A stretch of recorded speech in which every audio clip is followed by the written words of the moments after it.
6. Moldea su realidad. Un lunes por la mañana, en la oficina del FBI de Puerto Príncipe, la capital de Haití, recibimos una llamada del sobrino de una importante política haitiana. Hablaba tan deprisa que tuvo que repetirme la historia 3 veces para que lograra entenderla. Al final, pillé lo básico: unos secuestradores habían sacado su tía del coche a la fuerza y pedían un rescate de $150,000. «Danos el dinero o matamos a tu tía», dijeron.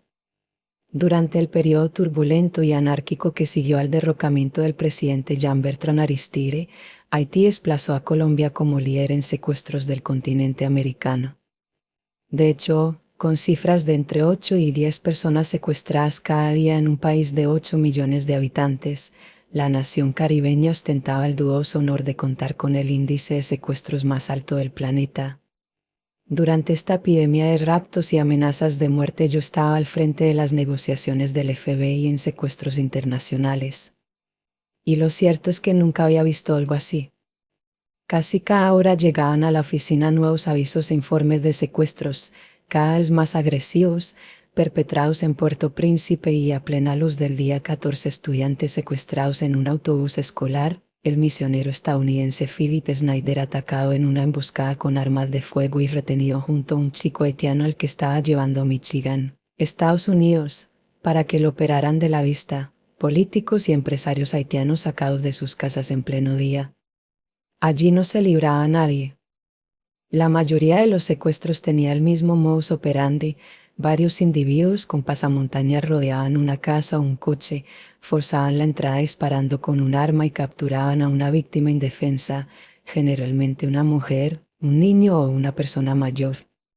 Al principio, cabía la hipótesis de que los secuestros fueran obra de bandas alineadas con alguna facción política, con la intención de desestabilizar al nuevo gobierno del país. Sin embargo, no era esa la razón. Si bien los criminales haitianos son conocidos por emplear medios brutales con fines políticos, en el caso de los secuestros se trataba casi siempre solo de dinero.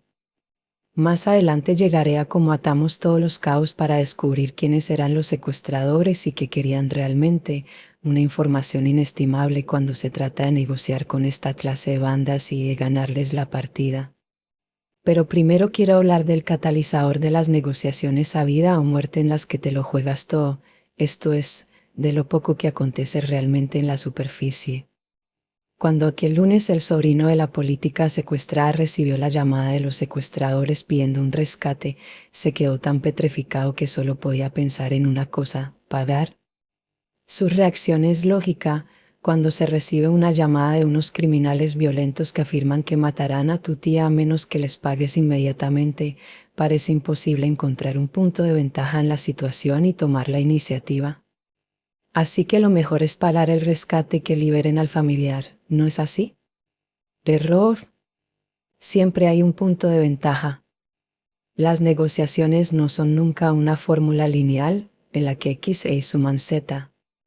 Todos tenemos puntos ciegos irracionales, necesidades ocultas y nociones inconscientes poco desarrolladas. Una vez que comprendas el inframundo de las necesidades y los pensamientos no revelados, descubrirás también un nuevo universo de variables que podrás utilizar para influir en las necesidades y expectativas de tu interlocutor. Desde el pánico que tienen algunas personas a las fechas límite hasta el misterioso poder de los números impares, pasando por nuestra malentendida relación con la idea de lo justo, siempre existen recursos para moldear la realidad del oponente de manera que se ajuste a lo que al final vas a darle y no a lo que él o ellos piensen inicialmente que merecen recibir. No hagas concesiones. Volvamos a la exigencia del rescate de $150,000. Se nos ha educado para buscar soluciones en las que todas las partes salgan ganando. Se nos ha enseñado a ser conciliadores, a ser razonables. Pero, ¿qué salida del tipo «todos ganan» puede ofrecer una situación como esta? ¿Qué posible acuerdo hay aquí? La lógica tradicional de negociación que se nos ha inculcado desde una edad temprana, la que recomienda ceder y hacer concesiones, abogaría por algo del tipo: busquemos un punto medio, ofrezcámosle $75,000 y todos contentos. Ni hablar. Sencillamente no. Este enfoque orientado a que todas las partes obtengan una ganancia que defienden tantos expertos en negociación resulta poco eficaz e incluso, en ocasiones, desastroso. En el mejor de los casos, no satisface a ninguna de las partes. Y si lo empleas en una negociación con una contraparte que ve la situación desde el esquema de ganar o perder, estarás dando el primer paso para que te acaben dando gato por liebre. Por supuesto, como hemos mencionado previamente, es preciso mantener una actitud cooperativa y empática que permita construir un canal de comunicación, la clase de actitud que genera una dinámica que permite llegar a acuerdos. Pero para eso hay que librarse antes de la candidez. Porque hacer concesiones, buscar el punto medio, puede arrojar resultados catastróficos. Hacer concesiones y ceder suele ser un maltrato, y una máxima clave sobre la que volveremos en este capítulo es, no hacer ningún trato es mejor que hacer un maltrato. Incluso en el caso de un secuestro. Así es. Un maltrato en un caso de secuestro supone que alguien paga pero nadie sale liberado. Pondré un ejemplo para ilustrar mejor esto que digo acerca de las concesiones. Una mujer quiere que su marido se ponga unos zapatos negros con el traje, pero el marido no quiere, él prefiere ponerse unos marrones. ¿Qué hacen entonces? Ambos ceden y llegan a un acuerdo intermedio. Sí, como habrás adivinado, el marido acaba poniéndose un zapato negro y otro marrón. ¿Es esa la mejor solución al conflicto? No. De hecho, posiblemente es la peor de todas. Cualquiera de las otras dos salidas, llevar zapatos negros o llevar los marrones, habría sido mejor que llegar a un acuerdo intermedio. Acuérdate de esos zapatos desparejados la próxima vez que quieras llegar a un compromiso de ese tipo. ¿Por qué estamos entonces tan obsesionados con la idea de hacer concesiones para llegar a un consenso si eso suele dar más resultado? El gran problema de este enfoque es que ha llegado a gozar de inmensa popularidad en política, en psicología de las relaciones y en todo lo demás. Saber ceder, se nos dice de manera algo simplona, es un bien moral sagrado. Piensa de nuevo en la demanda del rescate, no hay un rescate justo, y lo que el sobrino quiere es no tener que pagar nada. Así que, ¿por qué habría de ofrecer $75,000, o más aún, $150,000? Para empezar, nada valía la petición de los $150,000. Cualquier concesión enmarcada dentro de esa lógica supondrá un resultado terrible para el sobrino. Estoy aquí para desenmascarar este mandato de las concesiones, sin tapujos. No hacemos concesiones porque esté bien, las hacemos porque es lo más sencillo y porque nos hace quedar bien. Las hacemos para poder decir que, al menos, nos quedamos con la mitad del pastel. En esencia, nos comprometemos por seguridad. En una negociación, la mayoría de las personas actúan impulsadas por el miedo o por el deseo de evitar el dolor. Muy pocas veces lo hacen impulsadas por sus verdaderos objetivos. Por tanto, nunca seas y, aquí una regla simple, nunca te comprometas a llegar a un punto medio. Las soluciones creativas suelen ir precedidas de cierto grado de riesgo, molestias, confusión y conflicto. La conciliación y las concesiones no generan nada de eso. Debemos ser duros y asumir esos riesgos. De ahí salen los buenos tratos, eso es lo que hacen los grandes negociadores. Plazos límite, el tiempo como aliado. El tiempo es una de las variables más decisivas de toda negociación. El simple transcurso del tiempo, y la inminencia de su primo más astuto, el plazo límite, son las tuercas que aseguran la conclusión de todos los tratos. Con independencia de si el plazo con el que se trabaja es una realidad absoluta o una mera raya trazada en la arena, tiene la capacidad de engañarnos y hacernos creer que llegar a un acuerdo en un momento dado es más importante que alcanzar un buen acuerdo. Los plazos y las fechas límite suelen impeler a la persona a hacer y a decir cosas impulsivas que van contra sus propios intereses, porque todos tenemos una tendencia natural a que nos entre prisa a medida que se acerca ese tope. Lo que hacen los negociadores es obligarse a resistir ese impulso y aprovechar el hecho de que la contraparte también lo sufre. No es fácil. Basta con que te preguntes, ¿Qué es lo que hace que las fechas límite generen tanta presión y tanta ansiedad? La respuesta es, las consecuencias, la percepción de las pérdidas futuras que podría entrañar la situación si no se logra una solución a tiempo. No hay trato, grita una voz en tu mente desde un hipotético escenario futuro. Cuando permites que la variable temporal active esa cadena de pensamientos, te tomas como reina a ti mismo y generas un entorno tanto de conductas reactivas como de elecciones desafortunadas que permite a la otra parte contraatacar y dejar que ese límite imaginario y la reacción que te provoca hagan todo el trabajo. Sí, he empleado el término imaginario. A lo largo de mi carrera en el sector privado, siempre que he tenido ocasión he preguntado a todos los empresarios y ejecutivos con los que he trabajado si habían presenciado o participado alguna vez en alguna reunión en la que el incumplimiento de una fecha límite hubiera tenido repercusiones negativas. De entre esos cientos de clientes, solo hubo uno que, tras pensar con detenimiento en la cuestión, respondió afirmativamente. Los plazos y las fechas límite son, con frecuencia, arbitrarios y casi siempre flexibles, y su incumplimiento rara vez desencadena las consecuencias que creemos, o que se nos ha hecho creer, que tendrá. Los plazos límite son, de hecho, el hombre el saco de las negociaciones, una criatura que es producto casi exclusivo de nuestra imaginación y cuya presión suele hacernos muy flacos favores.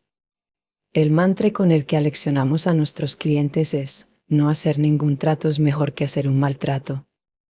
Si los clientes consiguen interiorizar esa máxima y convencerse de que disponen del tiempo que necesitan para llevar la negociación a buen puerto, su paciencia se convierte en un arma formidable.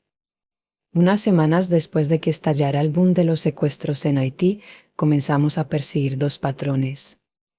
En primer lugar, los lunes parecían ser días particularmente frenéticos, como si los secuestradores poseyeran una férrea ética del trabajo y quisieran empezar la semana con fuerza.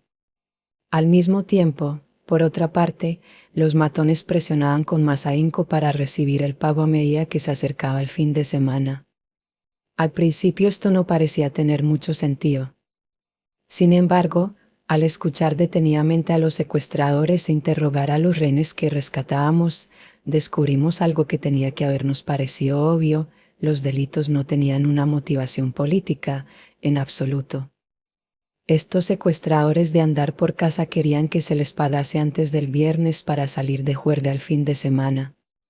Una vez que averiguamos el patrón de los secuestradores y supimos del particular plazo que se imponían a sí mismos, pasamos a contar con una información extremadamente valiosa a la hora de inclinar la balanza hacia nuestro lado. En primer lugar, si les metíamos presión dejando las negociaciones atascadas hasta el jueves o el viernes, conseguíamos tratos mucho mejores. Y, en segundo lugar, como en Haití para correrte una juerga de fin de semana tampoco hacen falta, ni de lejos, $150,000, terminaban por aceptar cantidades mucho menores. Un indicador de que nos acercábamos a ese límite temporal autoimpuesto era que las amenazas que lanzaban eran también mucho más específicas. Consíguenos el dinero o matamos a tu tía es una amenaza propia de una fase temprana, ya que no estipula ningún plazo. El aumento de concreción de las amenazas en cualquier tipo de negociación señala que te estás aproximando al momento en que se producen consecuencias reales, en un tiempo específico y real también. Para calibrar una amenaza determinada, conviene atender a cuántas de las 4 preguntas básicas responde: ¿qué, quién, cómo y cuándo?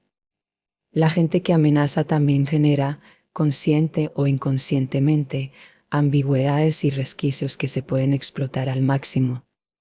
A medida que esas ambigüedades iban desapareciendo con el transcurso de la semana, y que lo hacían de forma similar, una y otra vez, en diferentes casos de secuestro, fue emergiendo un patrón claro.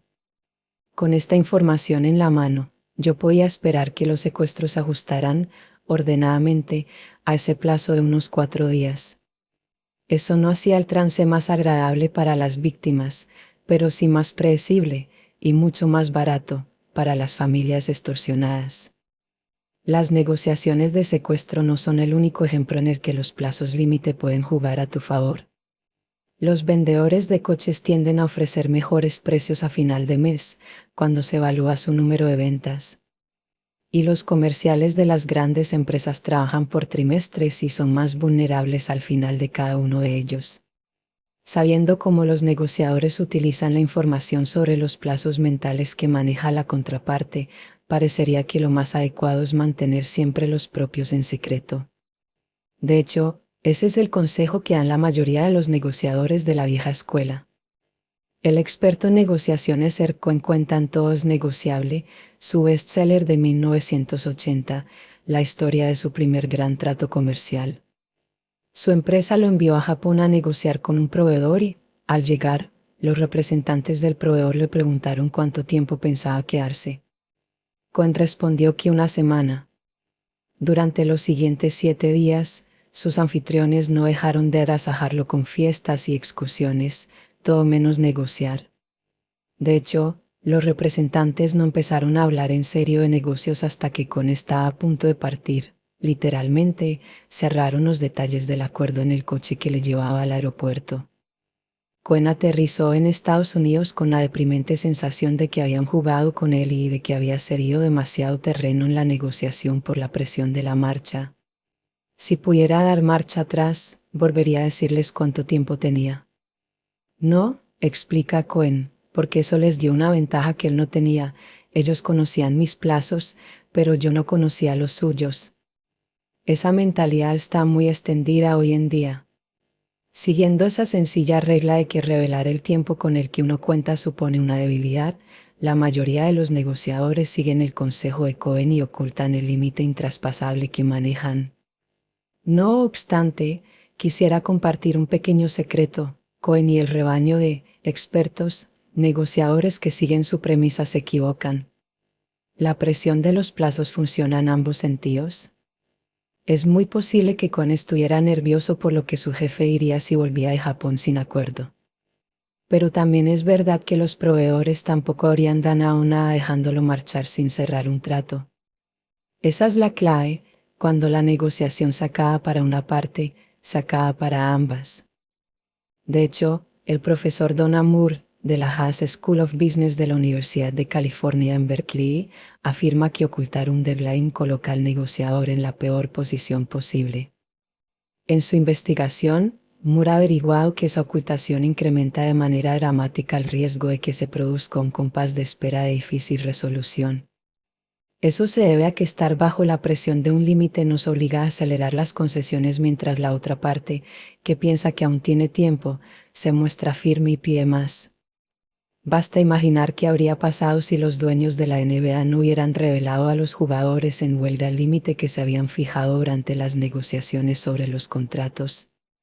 Habrían hecho más y más concesiones a medida que ese límite se aproximaba, incitando de paso al sindicato de jugadores a seguir negociando pasado ese plazo secreto. En ese sentido, ocultar un deadline te deja negociando contigo mismo, una posición en la que nunca ganas. Moore descubrió que cuando los negociadores comunican sus plazos a la contraparte, consiguen cerrar mejores tratos. Es cierto. En primer lugar, al comunicar su tope, reduces el riesgo de impasse. En segundo lugar, cuando un oponente conoce tu plazo límite, entra antes en el verdadero juego del intercambio de concesiones.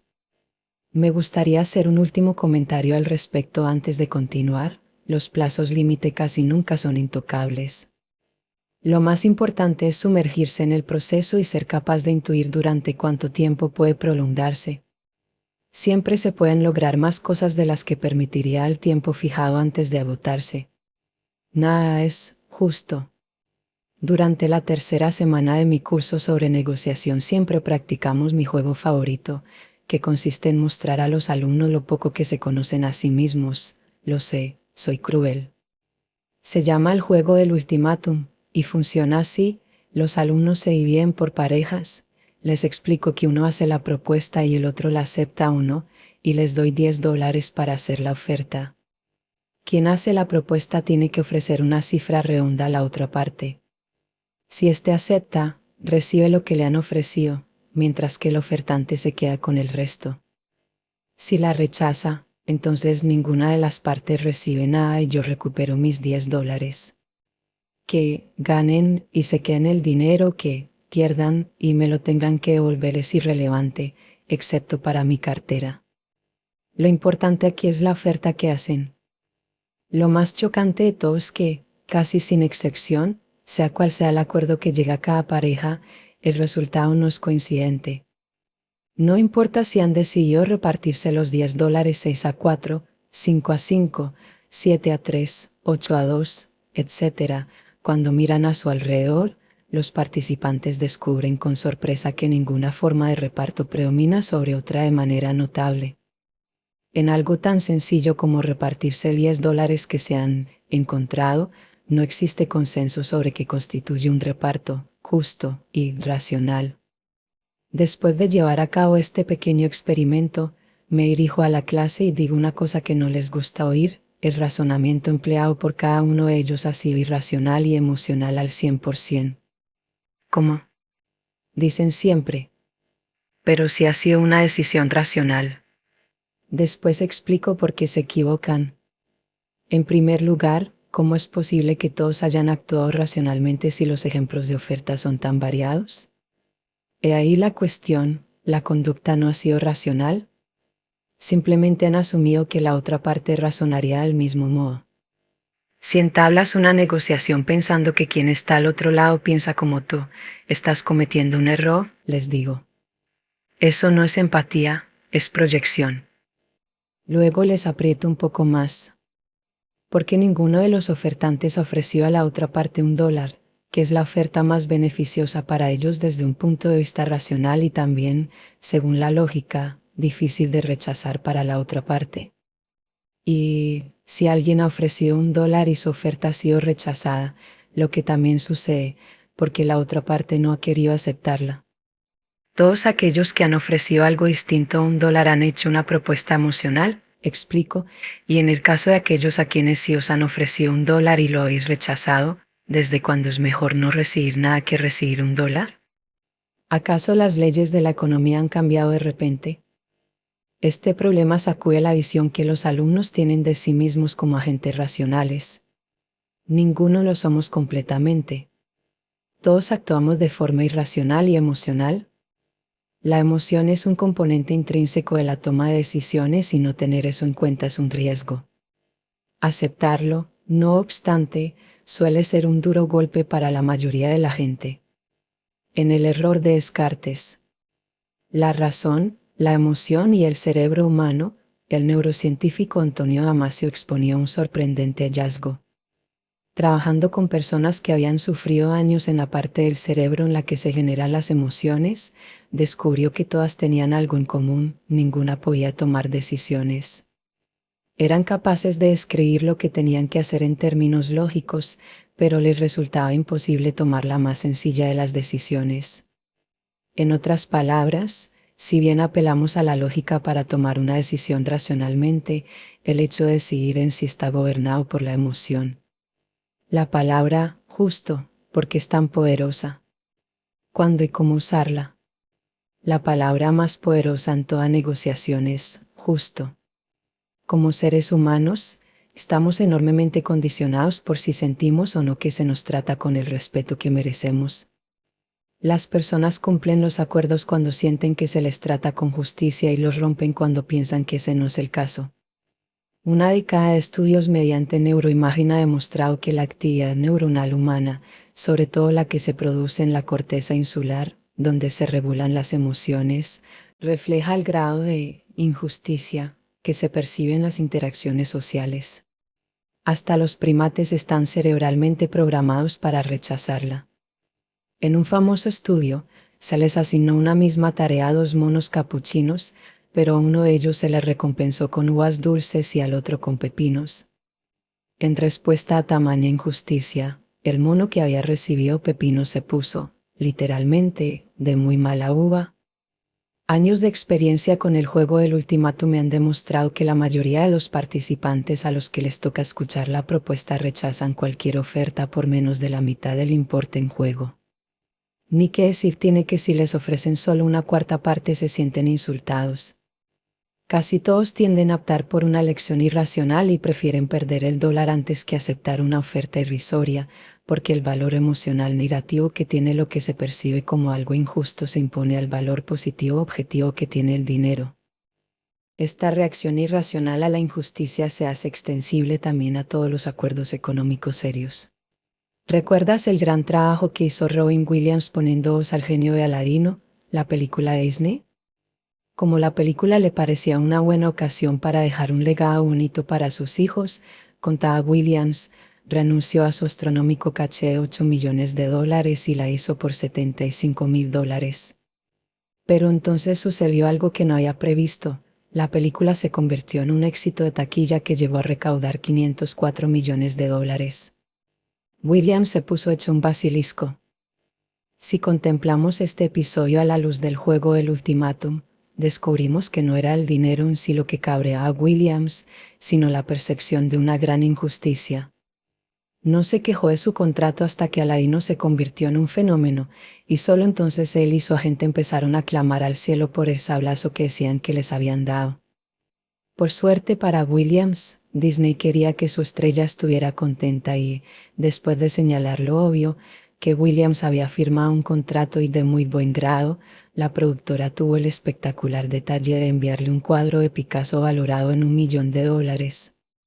La nación de Irán no ha tenido, sin embargo, tanta suerte como Williams. En los últimos años, Irán ha tenido que soportar sanciones que le han costado más de $100 millones en inversiones extranjeras y en beneficios del petróleo por mantener un programa nacional de enriquecimiento de uranio que solo cubriría un 2% de sus necesidades energéticas. En otras palabras, igual que los alumnos que se niegan a coger $1 gratis porque la oferta que les hacen les parece insultante, Irán ha renunciado a su mayor fuente de ingresos, los beneficios que obtiene de la exportación de gas y petróleo, para embarcarse en un proyecto energético con un retorno previsiblemente mínimo. ¿Por qué? De nuevo, por un sentido de lo que es o no justo. Para Irán, no es justo que otras potencias mundiales, entre las cuales suman varios miles de armas nucleares, decían si ellos pueden o no pueden tener energía nuclear. Porque se criminaliza a Irán por enriquecer uranio, cuando otros países como India y Pakistán, que adquirieron armas nucleares de forma clandestina, se los acepta como miembros de la comunidad internacional, se pregunta el gobierno iraní. En una entrevista para televisión, el que fuera representante de Irán en las negociaciones sobre su programa nuclear, Seyed Hossein Mousavian, dio completamente en el clavo. Para los iraníes, la cuestión nuclear no tiene que ver hoy con la energía nuclear, sino con defender su integridad de independencia frente a las presiones externas, afirmó. Uno puede recelar de Irán, pero sus movimientos son una prueba bastante evidente de que el rechazo a recibir un trato injusto puede ser, aun conllevando grandes costes, una motivación muy poderosa. Una vez que comprendas hasta qué punto la concepción de lo que es justo encierra dinámicas contradictorias, emocionales y destructivas, entenderás que esta palabra es muy poderosa y que hay que tener mucho cuidado al emplearla. De hecho, de las 3 formas en las que la gente suele utilizar lo que llamaré la bomba J, solo una es positiva. En su uso más frecuente, la bomba J funciona como una llave de lluvia encaminada a desestabilizar a la otra parte. Esta forma de manipulación suele expresarse con algo parecido a la frase, solo queremos lo que es justo. Si piensas en la última vez que alguien te acusó implícitamente de ser injusto, estoy seguro de que convendrás conmigo en que aquello te generó una sensación de incomodidad y te puso a la defensiva. Estos sentimientos, sin embargo, suelen ser inconscientes y nos llevan a hacer concesiones irracionales. Hace unos años, una amiga mía estaba intentando vender su casa de Boston con el mercado inmobiliario en plena quiebra.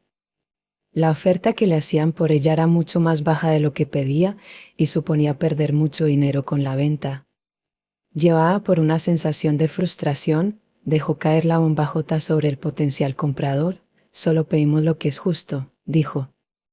Tocada emocionalmente por la acusación implícita, el interesado subió su oferta de inmediato. Cuando seas objeto de una acusación así, debes comprender que la otra parte no tiene por qué estar intentando arañarte unos $, como sucedía con mi amiga, puede que solo esté sobrepasado por las circunstancias. La mejor respuesta, en cualquier caso, es respirar hondo y frenar el deseo de ser para después decir, de acuerdo, me disculpo sinceramente. Volvamos al punto en el que no fui justo contigo y arreglémoslo. El segundo uso habitual de la bomba J es más perverso. Aquí, una parte acusa a la otra de ser ruin o deshonesta, diciéndole, estamos haciéndote una propuesta justa. Se trata de un pequeño aguijonazo dirigido a distraer la atención de la otra parte y manipularla para que sea. Cada vez que alguien intenta hacerlo conmigo me acuerdo de la última huelga de la Liga de Fútbol Americano, la NFL. Las negociaciones pendían de un hilo y el sindicato de jugadores, el NFPA, exigió a los dueños de la liga que, para llegar a un acuerdo, les mostrasen sus libros de contabilidad. La respuesta a los empresarios: hemos hecho una oferta justa a los jugadores. Fíjate en lo retorcido de la maniobra. En lugar de mostrar sus libros o de negarse abiertamente a hacerlo, los dueños desviaron el foco para ponerlo sobre el concepto supuestamente deficiente que el sindicato de jugadores tenía de lo que es justo. Cuando te encuentres en una situación como esta, la mejor reacción es lanzar otra bomba J como la que te acaban de tirar. Justa, puedes responder, haciendo una pausa para que el poder de la palabra caiga sobre la contraparte como ella intenta usarla contra ti. Parece que, en efecto, estáis en disposición de aportar las pruebas que demuestran que lo es, lo que implica que deben mostrar sus libros o, en su defecto, aportar información que o bien no sostendrá su pretensión de justicia, o bien te proporcionará más datos con los que seguir trabajando en la negociación. De primeras, el ataque ya ha sido neutralizado. El último uso de la bomba J es mi favorito porque es positivo y constructivo. Crea las condiciones necesarias para una negociación honesta y empática. He aquí cómo lo empleo yo. En una etapa temprana de una negociación, siempre digo a la otra parte: quiero que sientas en todo momento que te estoy tratando de forma justa, así que te pido por favor que si en algún momento crees que no lo estoy haciendo me lo digas, y veremos cómo resolverlo. Es más sencillo y más claro abordar el asunto así y prueba a la otra parte que soy un negociador honrado. Con esa afirmación, dejo que la gente sepa que conmigo pueden usar esa palabra si lo hacen con honestidad. Como negociador, debes granjearte la reputación de ser justo. Tu reputación te precede. Así que deja que lo haga de una manera que te abone el terreno para el éxito. Como descubrir las motivaciones emocionales de la otra parte según aquello que valora. Hace algunos años, me topé por casualidad con el libro Cómo ser un galáctico del marketing, y me gusta releerlo de vez en cuando para recordar que son los impulsos emocionales los que determinan las decisiones que tomamos. El libro explica muy bien cómo, para vender algo, no hace tanta falta ofrecer argumentos racionales como saber crear un marco emocional. Si consigues que la otra parte revele sus problemas, sus angustias y sus objetivos no alcanzados, en definitiva, si logras averiguar qué es lo que la gente está comprando realmente, podrás venderles una visión de sus preocupaciones en la que tu propuesta aparezca como la solución perfecta a las mismas. Expresa a un nivel más básico, ¿qué es lo que ofrece exactamente alguien que hace de niñera? No es el cuidado de los niños, sino una tarde o una noche de relax. ¿Un vendedor de muebles? Habitaciones acogedoras en las que pasar tiempo de calidad en familia. Un cerrajero. Sensación de seguridad. Conocer las motivaciones emocionales permite vender los beneficios de cualquier propuesta empleando un lenguaje que toque las teclas adecuadas. Moldea su realidad. Para una misma persona, si cambiamos una o dos variables, $100 pueden significar una gran victoria o un insulto. Ser capaz de reconocer este fenómeno te permitirá manipular la realidad y convertir un insulto en una victoria. Lo explicaré mejor con un ejemplo. Tengo una taza de café con la bandera de Suiza, roja y blanca. No tiene desperfectos pero está usada. ¿Cuánto estarías dispuesta a pagar por ella en lo más profundo de tu corazón? Probablemente estés pensando que alrededor de $3.50. Pongamos que la taza es tuya y quieres vendérmela a mí. ¿Cuánto vale? Probablemente ahora estás pensando que entre $5 y $7. En ambos casos se trata de la misma tasa. Lo único que he hecho es cambiar nuestra relación con la misma y su valor ha variado. Otro ejemplo. Imagina que te ofrezco $20 por ir a buscarme una taza de café. Si tardas 3 minutos, echando cuentas, sale a $400 la hora. Suena como una jugada fantástica. Pero ¿qué sucede si descubres que gracias a ese recaudo gano $1.000.000? De estar dando saltos de alegría por ganar 400 la hora pasarás a indignarte porque has sido estafado. El valor objetivo de los $20, como el de la taza de café de antes, no ha cambiado, cambia nuestra perspectiva sobre ellos. Solo por el modo en que posicionamos ese dinero podemos hacer feliz o enfadar a nuestro interlocutor. Digo esto no solo para demostrar que nuestras decisiones son emocionales y racionales. Eso ya lo hemos visto.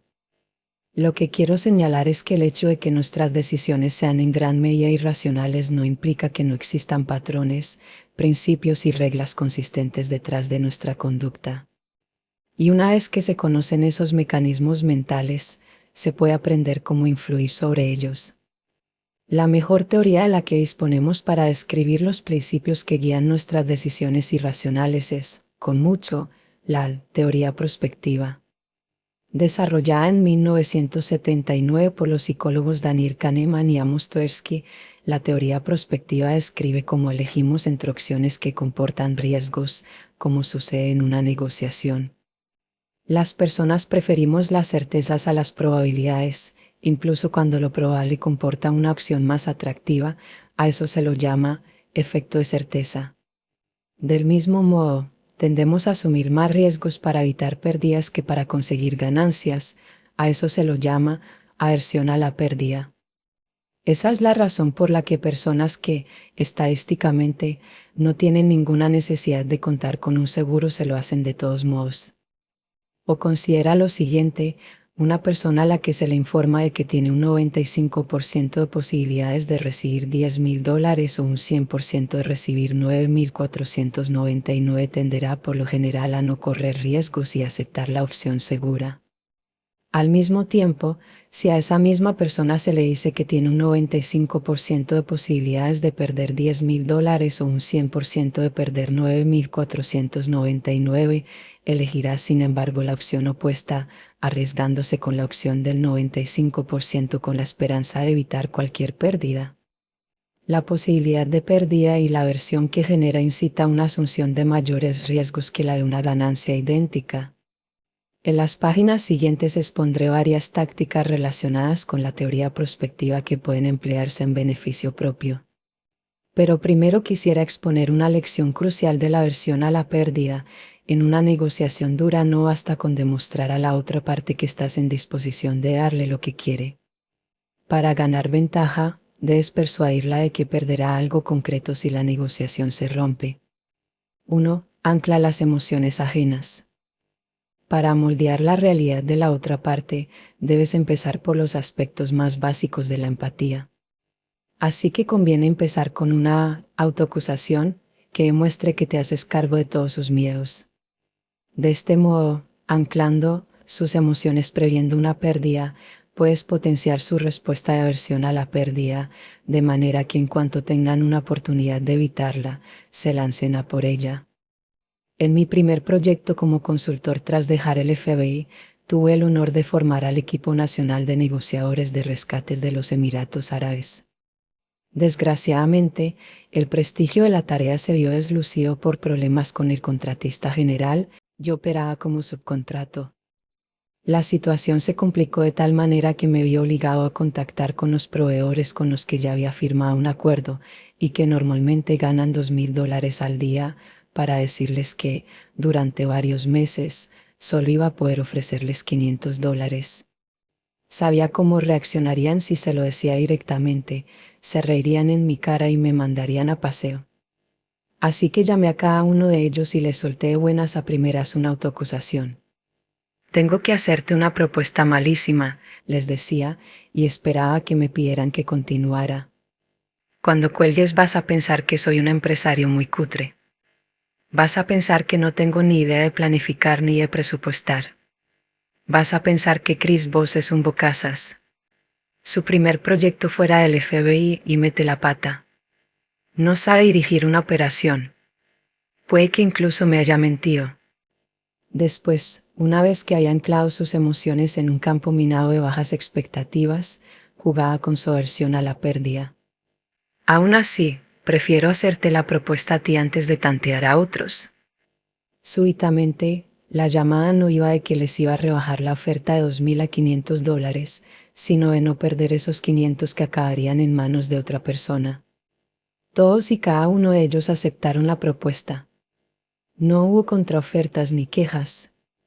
Ahora bien, si no hubiera anclado sus emociones en unas expectativas tan bajas, su percepción de la oferta de $500 habría sido completamente diferente. Si me hubiera limitado a llamar y a decir, puedo ofrecerte 500 al día, ¿qué te parece? Se lo habrían tomado como un insulto y habrían tirado el teléfono. 2. Deja que la otra parte lleve la iniciativa. La mayoría de las veces.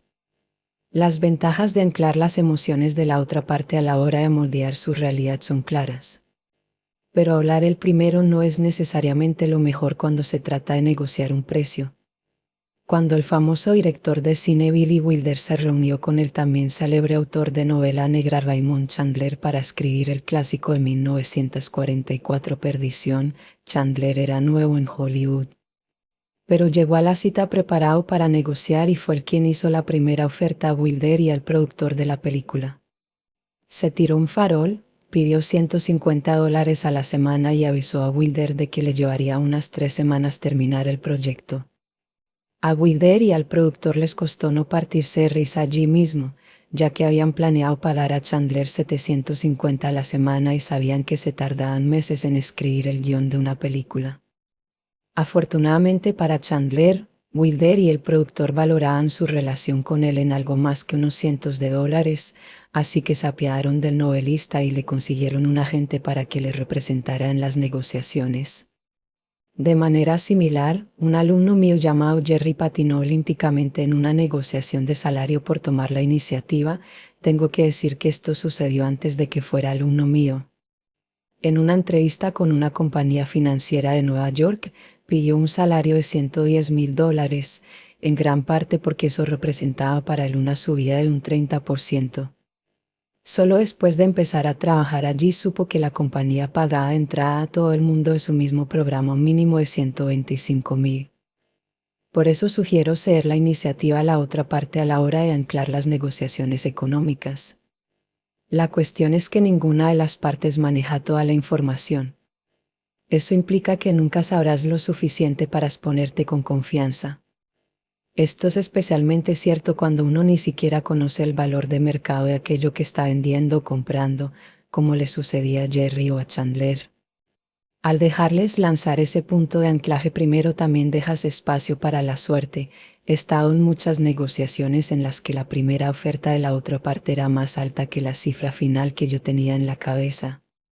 Si hubiera abierto fuego primero, ellos habrían aceptado y yo habría abandonado la reunión con la maldición del ganador o con el remordimiento del vendedor, con esa mala sensación punzante que se apodera de uno cuando compra demasiado caro o vende demasiado barato.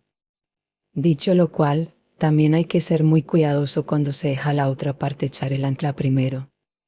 Conviene que estés preparado psicológicamente para encajar la oferta. Si la otra parte es profesional y negocia como un tiburón, tratará de abrir con una opción extrema con el fin de moldear tu realidad. Así, cuando vuelva después con una oferta ridícula, te sonará razonable, del mismo modo que un iPhone de $400 no parece tan caro si el precio inicial era $600. La tendencia a dejarse anclar mentalmente por cifras extremas es una peculiaridad psicológica conocida como efecto de anclaje y ajuste.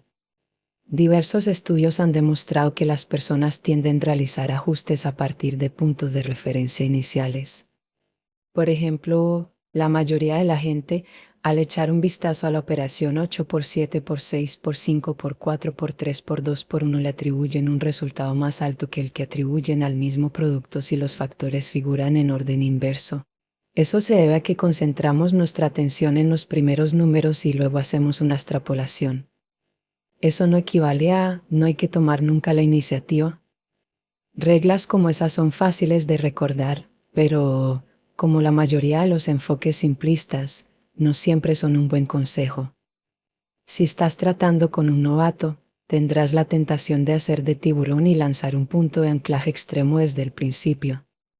O si conoces muy bien el mercado en cuestión y tu contraparte es un profesional tan bien informado como tú, puedes lanzar un número con el simple objetivo de acelerar la negociación.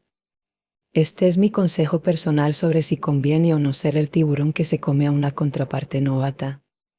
Recuerda que tu reputación te precede. Me he topado con muchos ejecutivos con la reputación de machacar siempre a sus contrapartes y al final nadie quería negociar con ellos. 3. Establece un rango. Si bien es cierto que tomar la iniciativa rara vez ayuda, existe una manera de pretender que se hace una oferta y moldear, al tiempo, la realidad de la otra parte, al huir a un rango. ¿Qué quiero decir?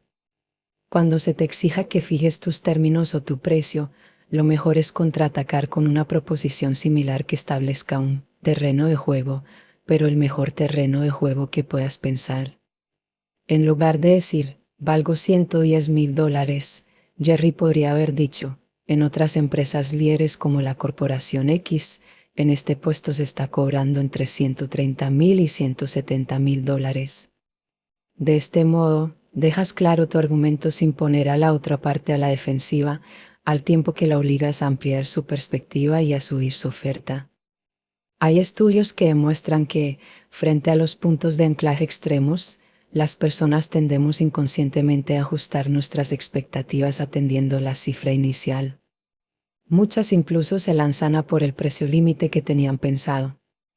Si Jerry se hubiera referido al rango citado, la compañía probablemente le habría ofrecido $130,000, dado que eso parecería mucho menos que los $170,000 que cerraban el rango.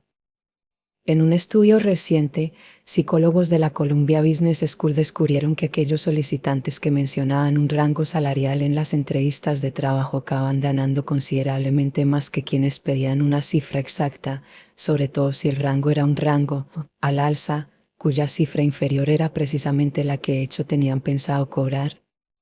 Entiende que, si ofreces un rango, y es buena idea hacerlo, tu contraparte se aferrará a la cifra más baja. 4. Pivota hacia términos no monetarios. La gente suele quedarse colgada en el cuánto, pero no conviene negociar únicamente en cifras. Eso convierte la negociación en un mero regateo, en una serie de posiciones rígidas definidas por ideas emocionales de la justicia y el amor propio. Una negociación comporta una dinámica más intrincada y sutil que todo eso. Una de las formas más sencillas de amoldar la realidad de tu contraparte a tus intereses es pivotar hacia términos no puramente monetarios. Una vez que se ancla la negociación en una cifra alta, se puede lograr que la propuesta parezca razonable ofreciendo a la otra parte algo que no sea importante para ti pero sí para ella. O si, por el contrario, la oferta está anclada en una cifra baja, puedes pedir algo en términos no económicos que sea más importante para ti que para la otra parte. Dado que esto a veces es complicado, lo que yo suelo hacer es lanzar ejemplos para estimular una lluvia de ideas, y la otra parte. Hace no mucho, impartí un curso para la Memphis Bar Association. Generalmente, para impartir la clase de formación que buscaban suelo cobrar $25,000 al día. De entrada me ofrecieron una suma muy inferior, que yo rechacé. A continuación, sin embargo, me ofrecieron salir en la portada de la revista de la asociación. Para mí, salir en la portada de una revista de tirada nacional que llega a quién sabe cuántos de los mejores abogados del país supone una publicidad muy valiosa, aparte de hacer que mi madre se sienta orgullosa de mí. Ellos tenían que sacar algo en portada de todas maneras, por lo que no incurrían en coste adicional alguno y lograron que yo les hiciera un buen descuento en mi tarifa. Desde entonces, siempre cito este caso en mis negociaciones cuando digo un precio. Me interesa estimular a la otra parte para que piense y se le ocurra que ofertas no monetarias, baratas para ella pero potencialmente preciosas para mí, está en condiciones de hacerme. 5. Usa números raros al hablar de cifras. Todos los números tienen un impacto psicológico que va más allá de su valor objetivo. Y no estoy hablando de lo atractivo que pueda parecerle a alguien el número 17 porque está convencido de que le da suerte. A lo que me refiero es a que, dentro de una negociación, algunos números suenan más inamovibles que otros. Lo más importante es tener en cuenta que los números acabados en cero dan la impresión de ser, inevitablemente, ofertas provisionales, estimaciones de las que parece fácil apear a quien las vierte. Pero si lanzamos cifras que están muy lejos de ser redondas, pongamos 37.263, da la impresión de que son el resultado de un cálculo concienzudo. Esa clase de números suenan serios y definitivos y podemos emplearlos para fortalecer nuestra posición negociadora y apuntalar las ofertas. 6. Sorprende con un obsequio. Una forma de predisponer a la otra parte a adoptar una actitud más generosa consiste en anclar primero la negociación en una cifra extrema y, a continuación, tras su previsible negativa, ofrecer un regalo inesperado al margen de lo que se discute. Los gestos conciliadores y sorprendentes como este pueden resultar muy eficaces porque introducen en la situación una dinámica de reciprocidad. La otra parte siente la necesidad de compensar ese gesto generoso. Subirán su oferta de repente o se comprometerán a corresponder esa amabilidad en un futuro. La gente se siente obligada a parar también esa clase de deudas. Analicemos esto desde la perspectiva de la política internacional. En 1977, el presidente egipcio Anwar el-Sadat impulsó las negociaciones del Tratado de Paz entre Egipto e Israel dirigiéndose por sorpresa a la Knesset, el parlamento israelí, un gesto de generosidad que no conllevaba ninguna cesión pero que supuso un paso adelante muy significativo para la paz. De vuelta en Haití. Pocas horas después de que los secuestradores hubieran apresado a la política, yo estaba al teléfono con su sobrino. Me dijo que no había forma de que la familia pudiera reunir $150,000, pero sí podían pagar entre 50,000 y 80,000. Sin embargo, sabiendo que el rescate era, básicamente, para salir de juerga, la cifra que yo manejaba era mucho más baja, $5,000. No íbamos a pillarnos los dedos. Era una cuestión de orgullo profesional. Aconsejé al sobrino empezar la conversación anclándola en la idea de que no tenía ese dinero, pero evitando decir no, para no ofender a los secuestradores. ¿Y cómo voy a conseguir ese dinero?, preguntó cuando llamaron. El secuestrador lanzó otra amenaza de carácter general contra su tía y exigió de nuevo el dinero. Ahí es donde le dije al sobrino que cuestionase sutilmente la justicia del secuestrador. Lo siento, respondió. Pero, ¿cómo vamos a pararos si vais a hacerle daño? Eso puso la posibilidad de la muerte de la tía sobre el tablero, que era lo que el secuestrador quería evitar a toda costa. Necesitaban mantenerla ilesa si querían el dinero. Después de todo, eran comerciantes, traficaban con mercancías. Conviene reseñar que, de momento, el sobrino no había mencionado ninguna cantidad. Este juego de erosión terminó por empujar a los secuestradores a cambiar la cifra. Sin haberles dicho nada, bajaron a $50,000. Ahora que ya habíamos moldeado la realidad de los secuestradores a nuestro favor, mis colegas y yo le dijimos al sobrino que se mantuviese firme en su posición. ¿Cómo voy a conseguir ese dinero?, volvió a preguntar en la siguiente llamada. De nuevo, el secuestrador bajó la cifra, esta vez a $25,000. Ahora que lo teníamos a nuestra merced, le dijimos al sobrino que realizase su primera propuesta, fijándola muy por lo bajo, $3,000. Se hizo el silencio al otro lado del teléfono y el sobrino comenzó a sudar profusamente, pero le dijimos que aguantase. Esto siempre sucede en el momento en que se provoca un reajuste completo de la previsión económica del secuestrador. Cuando reanudó la conversación, el secuestrador parecía noqueado, pero siguió adelante. Su siguiente oferta fue aún más baja, $10,000. Le dijimos al sobrino que contestara con una cifra extraña que parecía ser el resultado de complejos cálculos sobre el valor de su tía, $4,751. ¿La nueva contraoferta? $7,500. Como respuesta, le dijimos que añadiese a la oferta, espontáneamente, un reproductor estéreo portátil de CE y que repitiese la misma cifra, $4,751. Los secuestradores, que no tenían ningún interés en el reproductor pero que pensaron que de verdad no había más dinero que rascar, aceptaron. 6 horas más tarde, la familia pagó esa suma y la tía regresó a casa sana y salva. ¿Cómo negociar un salario mejor? Uno de los factores críticos que determinan los rankings de las escuelas de negocios es la compensación económica que perciben sus graduados.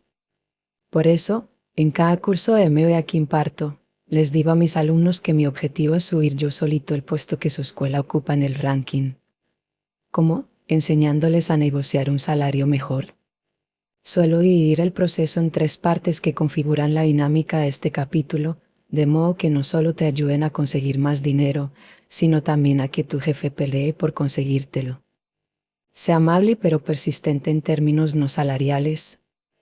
La persistencia amable es una forma de anclaje emocional que genera empatía con los superiores y crea el marco psicológico adecuado para tener una discusión constructiva. Y cuanto más hables de cuestiones no puramente salariales, más posibilidades tendrás de averiguar cuál es el rango de opciones que maneja la otra parte.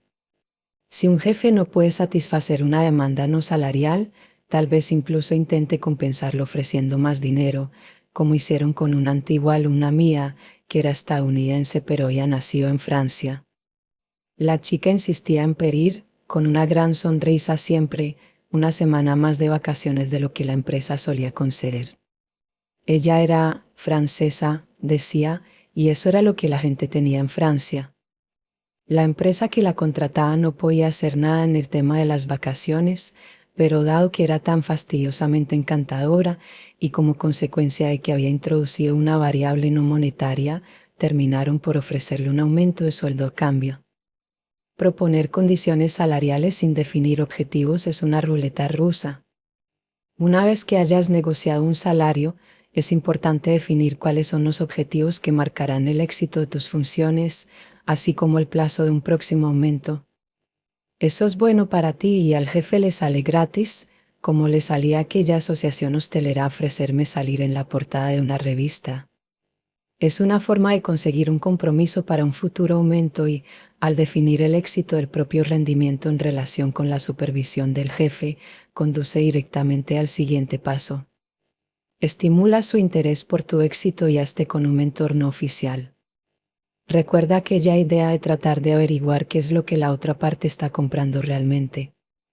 Pues bien, cuando estés vendiéndote a un jefe, hazlo de modo que te vea como algo más que un empleado destinado a un puesto de trabajo. Debes venderte a ti mismo y tu futuro éxito, como una forma de certificar su propia inteligencia y de que esto redunde en el resto de la compañía.